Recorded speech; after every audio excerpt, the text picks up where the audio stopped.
Good morning. Today we are starting the new lesson, that is psychology and sports. Psychology is a very important part of the sports person's life and important part of any event for a sports person. So we will discuss here various topics in psychology and sports. We will discuss here understanding stress, anxiety, and its management. And we will see coping strategies for the stress, personality and its dimensions, its types, role of sport in personality development. We will discuss motivation, its types, techniques, self-esteem, body image, psychological benefit of exercise. So first of all, understanding stress, anxiety and its management. So we will discuss here about the sports psychology. What is the sports psychology? First of all, we will discuss psychology is the study of human behavior and human relationship. Sports psychology is the application of psychological principles to sports and physical activities at all level of skill improvement. This is the study of how psychology influences sports athletic performance, exercises and physical activities. Some sports psychologists work with professional athletes and coaches to improve performance and increase motivation. Other professionals utilize exercise and sports to enhance people's life and well-being throughout the entire lifespan. Professional sports psychologists often help athletes cope with the intense pressure because sometimes according to the level of the event and tournament or competition, then there is the pressure, intense pressure over the sports person about performance that comes from competition and overcome problem with focus and motivation. They also work with athletes to improve performance and recover from injuries. But sports psychologists do not just work with elite and professional athletes. They also help regular people learn how to enjoy sports and learn to stick to an exercise program. So this is about the sports psychology. Then what is further we can understand the sports psychology, how it affects the performance, how performance affects the mind and how the mind affects performance. This is the answer, that is the sports psychology, how performance affects the mind and how the mind affects performance. Both are vice versa. The study of human behavior in sports settings due to influence of the athlete coach, the athlete themselves and the environment. A standard training tool to describe, explain and predict the attitude, behavior and feelings of the athlete. So this also give a lot of impact over the performance of an athlete in any sports event. So why this sports psychology is important? Sports psychology is important because it analyzes the behavior of a sport person. It identifies talent for specific sports. It creates a better learning situation. It stabilizes the performance of athlete for a longer period. It encourages player to make a comeback in professional sports. It is important for the research point of view also. So this is all about the sports psychology. Now we will come to the stress. Stress is the condition or circumstances that which can disturb normal physical or mental health of a person. It is a state of mental or emotional strain or tension resulting from adverse or demanding circumstances. And stress is very common among the people, and in case of a sports person, it is also seen very common among the sports person. Stress is experienced when individuals feel that they cannot cope with the situation, they cannot deal with the situation with which they are presented. If athletes are in a stressful situation, then their athletic performance, whether in competition or in training, is already affected, and it will be affected. The stress is, there is no definition of stress that everyone agree on. What is the stressful for one person may be pleasurable for other or have a little effect on others. We all react to stress differently.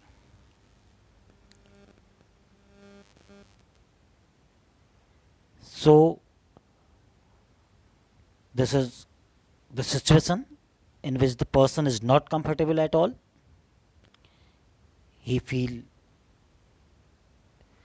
he or she feel then they cannot deal the situation, like recognizing the symptoms of the stress, that is apathy, teeth grinding, muscle tension, skin irritations, stomach problems, anger, anxiety, headache, and trouble in concentration problem. So this is the stress, and there is the parallel of the stress. There is the one another psychological disorder, that is anxiety. Anxiety is an unpleasant feeling related with uneasy fear or worry. Anxiety is a chronic fear that limits our ability to carry out normal functions. And anxiety is also impotent. If there is no anxiety, then there is the problem. If there is the high anxiety, then there is the problem. Anxiety should be always optimum. Low level of anxiety, that we can understand when a person is appearing for an examination and he is not worried at all about the exam. So he or she will not prepare seriously for the examination. That is the low level of anxiety. Another one is if the person is highly anxiety, then the person will be worried highly about the examination, and he or she may be nervous while attempting the examination. So always optimum level of anxiety is considered very good even in sports and everywhere in life. And anxiety is defined as, that is, the fear of happening any terrible thing while attempting any situation. So that's why the symptoms of the anxiety are the sweating palms, urge to urination, increased respiration rate, increased heart rate, and so more. So anxiety increased. So definitely the by this graph we can understand then the performance decline. And when the anxiety is low, then performance is increasing. At the optimum level of anxiety, then the performance is at the top. And when there is high anxiety, then there is the graph is coming down, and the person is unable to perform. So anxiety, it is a fear of happening any terrible thing with an individual itself. Low and high level of anxiety is dangerous, but optimum level of anxiety is considered good to achieve desired goal. So symptoms of anxiety we have discussed. There are lot of symptoms are there: physical, psychological, and behavioral. Heart pounding, flushing, shortness of breath, dizziness, sweating, headache, dry mouth, stomach pain, nausea, diarrhea, muscle pain, restlessness, inability to relax. These are the physical causes, physical symptoms. Psychological symptoms we can see: excessive worry, irritability, impatience, feeling on edge, fatigue, vivid dream, mind racing, mind going blank, indecisiveness, difficulty in concentration, decreased memory. Behavioral symptoms we can see here: obsessive or compulsive behavior that we have discussed in the one of the previous chapter also. Phobic behavior, avoidance of situation, distress in social situation. So these are the various causes. These are given by the mental health and first aid about the anxiety. So then we have to cope with the anxiety and stress. If we are coping with the stress, definitely we can cope with the anxiety also. The anxiety level is maintained. So we will discuss about the type of stress. First is the acute stress. Acute stress, this is the type of stress can be seen commonly in day-to-day life. In sports, running and doing exercises are considered as an acute stress. Horse riding, riding on a roller coaster is an example of acute stress. But these stresses are followed by a pleasant feeling. This kind of stress is very important for games and sports. Acute stress. Chronic stress, it is a stressful situation continue over a long period of time. It is called chronic stress. It is just opposite from the acute stress. It is painful. It is discomfortable. It affects the performance of a sports person, like memory loss, deteriorated reflex, psychosomatic disorders, and physiological unbalance. So the acute and chronic stress. So chronic stress is considered more dangerous, while acute stress is the helpful stress. Stress in positive and negative aspects. Stress is an individual's perception of an event and differs from individual to individual. Positive aspects: optimum level of stress may enhance the performance of a sports person. Sports psychologists suggest moderate dose of stress is essential for a sports person while performing. Negative aspect, that is stress can cause headache, allergies, cold, asthma, hypertension, backache, fatigue, diabetes, etc. Physical symptoms like tension in muscles, anxiety, dizziness, fast heart rate, sweating, fear, etc. can occur. Stress may lead to serious health problems, may weakness and weaken the immunity power of the body. So, how we can manage the stress? Stress can be managed by the recreational activities, building self-confidence, creating positive environment, outdoor activities, active participation, and relaxation techniques, in which the yoga is very helpful now these days. With then people are being aware about the yoga activities, so that's why the yoga is the highly beneficial.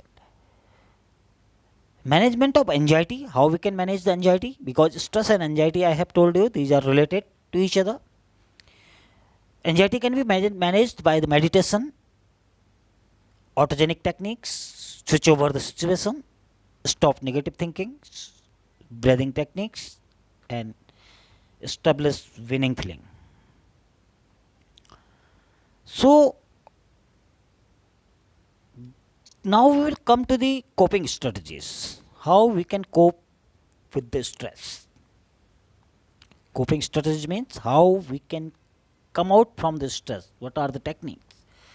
How we can face the stress. Then we will see here the coping is the way to deal with unfavorable situation in a better manner. It is the conscious efforts to overcome from unsolved problems, ability to tolerate unfavorable conditions. Two type of coping strategies are there. First is problem solve focused coping strategy. Second is emotion focused coping strategies. These are the two basic coping strategies are there. So first is problem focused coping strategy. We will discuss here, in which we analyze the stressful situation, talk to your coach or teacher, know your limits, stop worrying about the situation. You cannot change, because the situation which we can't change, we are not feeling comfortable, so we must stop worrying about it. We should consult our elders, teachers, coach. We should reset our goals, reset your goals. We should reset the goal. Sometimes the goal setting is wrong, so that's why maybe there is any problem. Improve physical fitness. We must maintain the physical fitness highly, because any problem arises in our physical and psychological body, that is due to any unhealthy condition. So anticipation of the problem, build self-confidence. So these are the techniques by which we can cope with the stress, that is known as problem focused coping strategy, in which we are focusing on the problem of the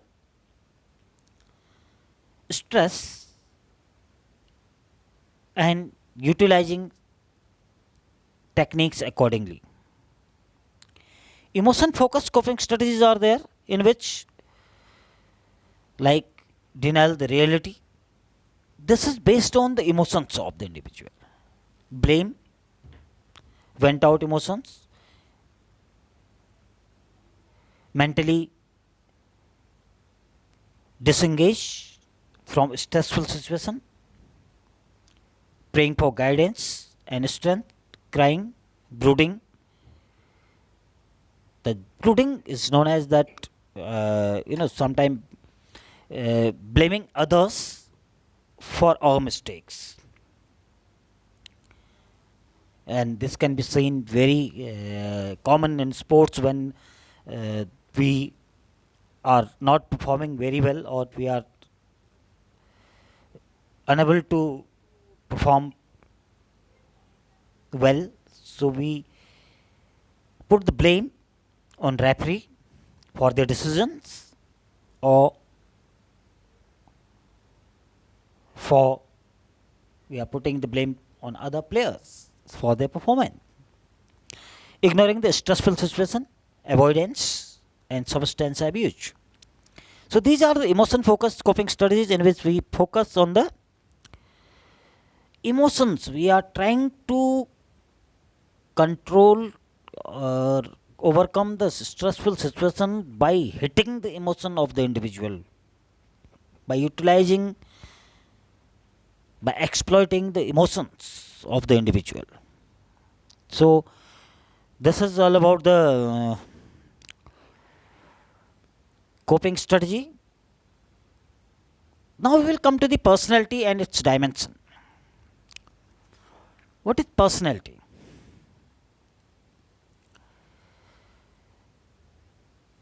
And its dimension, the role of sports in personality development. So personality is the word, is derived from Latin word persona, meaning mask. So that's why the personality of individual depict about the person. That is, personality tells about the wholesome about the person, or the individual. Personality is described as some total of all traits and distinguishing qualities of an individual. According to Guilford, personality is of an individual's unique pattern of traits. The dimension of the personality we will discuss here, and the personality is also known as, this is the pattern of thoughts and behavior of the individual. Means the thoughts we have, we will behave accordingly, and that will reflect in our physical and psychological personality. That we will discuss dimensions of the personality. It will discuss, it will depict, it will depict, and it will be shown by our personality, whatever thoughts we have, whatever we behave, because every person behave according to their thoughts in the mind, and the thoughts comes due to the knowledge, experience. Thoughts are the pattern of knowledge and experience, and the personality is the pattern of thoughts and behavior. So whatever the personality we have, that is only due to our behavior and our thoughts, and thoughts will come according to our knowledge and experience. So the dimension we will discuss here, dimension of the personality. There are 4 dimensions of the personalities are there: the physical dimension, mental dimension, social dimension, and emotional dimension. Physical dimension of the personality, how we see the personality as a physical dimension. Physique as a primary aspect of the personality. Physical dimension of the personality means how we look, height, weight, etc. How we dress up, how we represent ourselves, what is our physical condition, how we look, what is our physical appearance. These things are considered as a physical personality. There is a good, big control of the individual on the physical dimension of the personality. So this is another very important for the personality that we must maintain our physical dimension by dressing well, cleanliness, by our outer look, by weight management, by physical wellness and physical fitness, how we represent ourselves to the public. Individuals are attracted towards the person who are good physique and health. Balanced diet, physical exercise, and other environmental factors improve physical dimension of the individual. We must eat good quality of food. We must involve in physical activities. We must keep ourselves fit and healthy, and we must represent ourselves in a proper manner. That is the physical dimension of the personality. And we must remain healthy always. So, mental dimension, how we react and respond quickly to any situation or the event. It helps in learning new skills, adjust in new circumstances. It involves the developing of thinking, reasoning, intuition, and judgment, and possible through education. The mental dimension also is the attitude of the individual, the thinking of the individual, the knowledge we have, the ability of recalling the memory, ability of remember keeping the things, how we remember the things, and how we learn, how we react, how we solve the problems, how we face the problems, how we face the situations. This is all about the psychological ability. Good psychological ability always have good mental dimension of personality, good ideas, good attitude, how we react to the situation. So these all things are there. How we respond about the mental dimension of the personality. Then there is the social dimension of personality. Social dimension of personality, that is, individual take part in sports and satisfy or gain social values like status, power, affection, inherent attitude, tendency, interest, and capabilities. Social dimension affects that wide range of our life, because we are social animal. We can't live without society. How we interact with the people, how we have relations with in society, how we behave with the people, how we talk, how we tackle the situations. So various things in the society, social values are there. These makes the dimension, social dimension of the personality. They develop the social dimension of the personality. One has to modify his or her behavior to follow the rules, customs, and tradition of the society.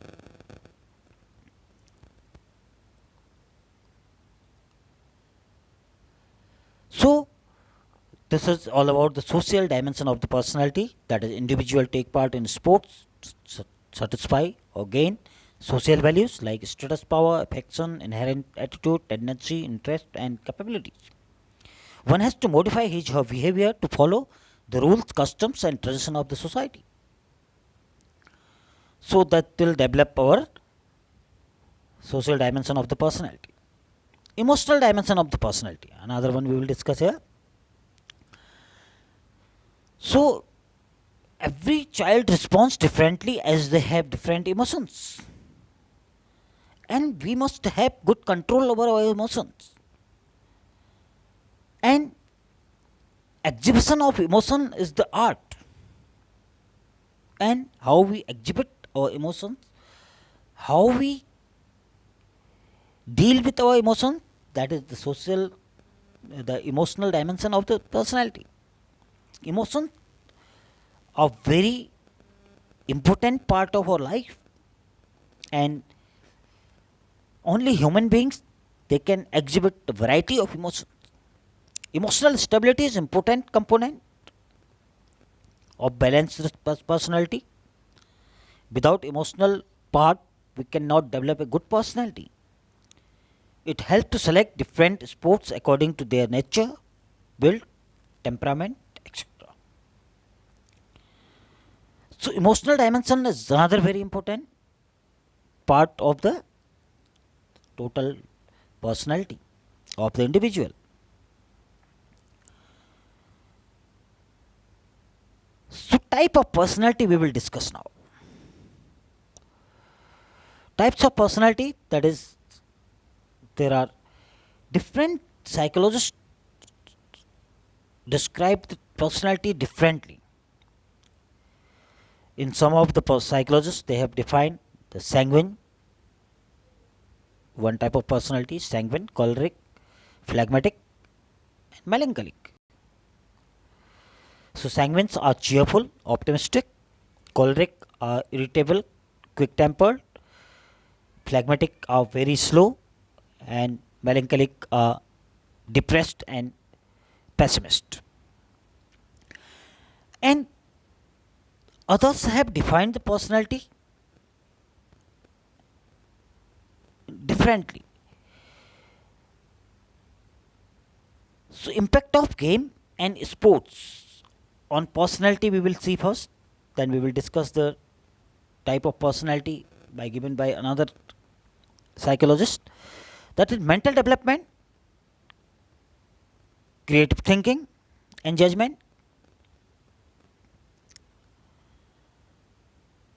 Social development, leadership qualities, democratic values, physical development, muscular, bone, and structural development, emotional development, controlled by control of jealousy, distress, etc.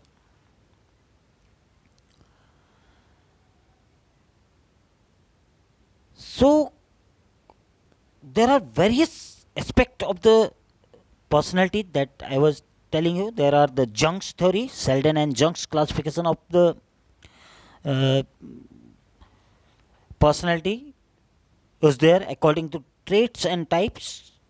So on the basis of traits and types of the personality, then Jung's classify the personality according to the Jung's typology. Jung's postulated personality theory is based on psychological characteristics. He divided people into two broad types, like extrovert and introvert. Extrovert, such people are socially oriented. They like to mix up with people, are fun loving, optimistic. They are realistic in their approach towards life. Often, such people exhibit leadership qualities. These are the extrovert. Introverts, they are the opposite of extrovert. They do not like mingle with people. They have very few friends. They are self-centered and conservative. Such people are dogmatic in the sense that they follow tradition and customs of the society without ever giving thoughts to their justifiability, being justification.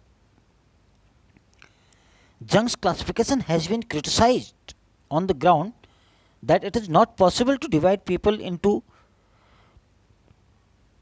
two watertight compartments because a significant number of people do not fall in either of the categories. They exhibit characteristics of both extrovert and introvert type. So, to compensate for this, psychologists place such persons into another category called ambivert, who have both the characters. So, the theory that we study here, that is the big five theory of the personality. The big five theory are the broad categorized of five personality traits that are universal. So these are like extraversion, agreeableness, conscientiousness, neuroticism, and openness. So extraversion is the personality that is characterized by the excitability, sociability, talkativeness, assertiveness, and high amount of emotional expressiveness. And people with high in the extraversion are extrovert, and low in extraversion are introvert, that we have discussed for before, extrovert and introvert. Agreeableness, this includes the attitude of the person. By the name we can understand agreeableness.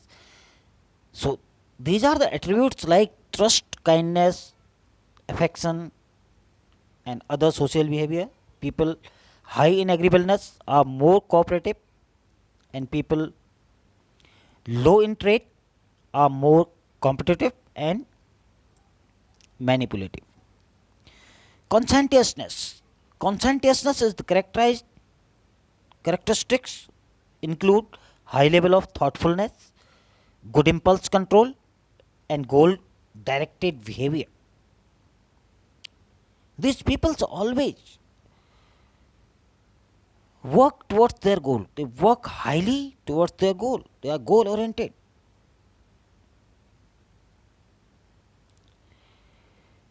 People high on this trait are organized and mindful of detail. They have they are also known as highly intelligent persons. And neuroticism, another one, fourth one is neuroticism. These are the people who have the characteristics like sadness, moodiness, and emotional instability. People high in this trait experience mood swing, anxiety, irritability, and sadness. People low in this trait are more stable and emotional uh, religion. So the neuroticism, these are the person, they are mostly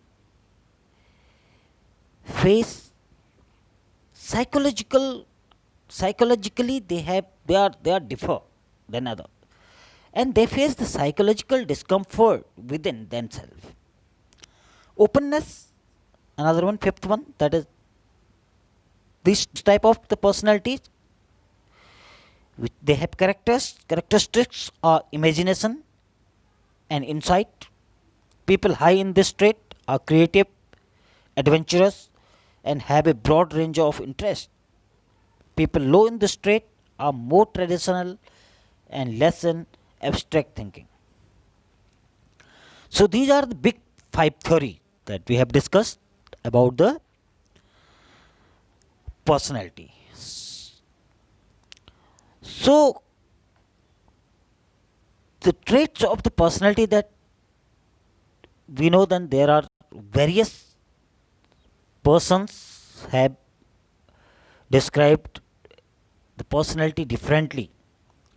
Meyerbeck theory is another very important. The theory of the Litter is another theory of the about the personality. So these are the theories, but most of the time we have seen, then these are the characteristics, these are the dimension of the personality which we have to develop. Most of the characteristics are we have discussed here in Big Five theory. Now we will come to the motivation. That is, the motivation is the term. It is derived from the Latin word movere. So we will discuss this in the next video.